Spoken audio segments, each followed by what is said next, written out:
Welcome back to Liberty Nation TV. This is Scott Cosenza with Mark Angelides, and we're going to talk about his new article on LibertyNation.com, which discusses President Trump's and now America's new travel ban.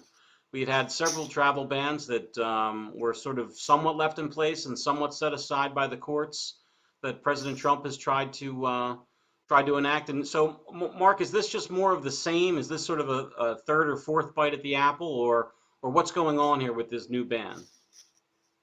Hello, Scott. No, this is not just a third or fourth bite at the apple. This is a completely revamped, brand new policy that doesn't seek to just put a complete blanket ban on things. It's a specifically targeted policy that will be much harder to defeat in the courts. It contains many exemptions, and it's a much more, constitutionally, it's a much more solid approach to controlling national security. Mark, I noticed that both the North Korea, the DRPK or DPRK, and Venezuela were added to this new ban.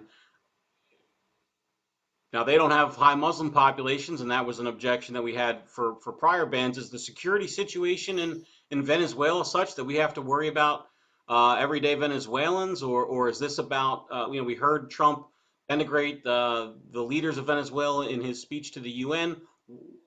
Is this just a sort of political payback that he doesn't like what's happening down there? What's going on with these additions? So previously there were 6 nations on the proscribed nations list.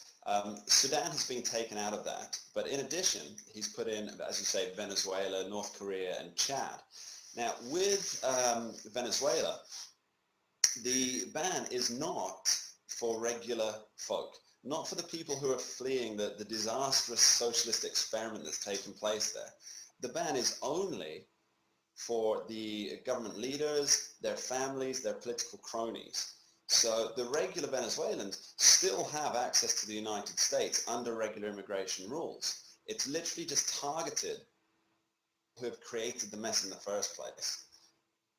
And with North Korea, obviously there is at present anyway, there's zero net migration from North Korea to the United States. But what this does, it just shows that there's a stronger response to North Korea's actions at present.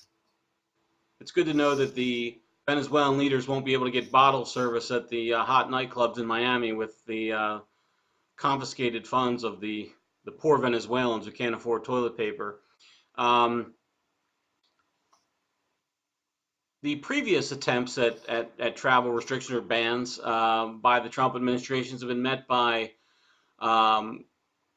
organizations like the ACLU, which had been a stalwart free speech organization until the Trump presidency, and now they seem to be focused on other issues like the travel rights of foreign nationals to come to the United States, rather than, for instance, the free speech rights of those who are Americans or live here. Have they ran to court on this, and are other organizations challenging? Do we see, for those people who aren't aware, the United States Supreme Court is set to take up Trump travel ban cases in this fall term. Do you have a sense of where this ban may be headed in the next 24, 36 hours or a week? Are we going to see a ban of the ban, Mark? Right. There are actually many immigrant advocacy agencies working on putting a stop to this new travel ban almost immediately. You have the Immigrants Advocacy, you have Amnesty International. They've all made some very loud noises about the travel restrictions. What obviously happened with the last ones, because they were blanket bans, they were very easy to get compliant judges to shoot them down, which kicked it into the long grass for the Supreme Court to deal with. And obviously, because they're not going to be seeing these until October, that's when the initial bans, especially the March ban, will expire anyway. But with this new one, it's an indefinite ban. So this means that it can't be something that can just be kicked around for a period of time until it expires. But it will also be much more difficult to challenge because it's not a blanket ban. It has a number of waivers in there. It's not applied unilaterally. There will be exemptions for certain cases across the board. So this will be a lot more difficult to actually defeat in court. Okay, there you have it, a kinder, gentler travel ban from the Trump administration. Thank you, Mark Angelides. We'll look forward to more of your writing on this and other issues on LibertyNation.com. This is Scott Cosenza. Thank you for joining us.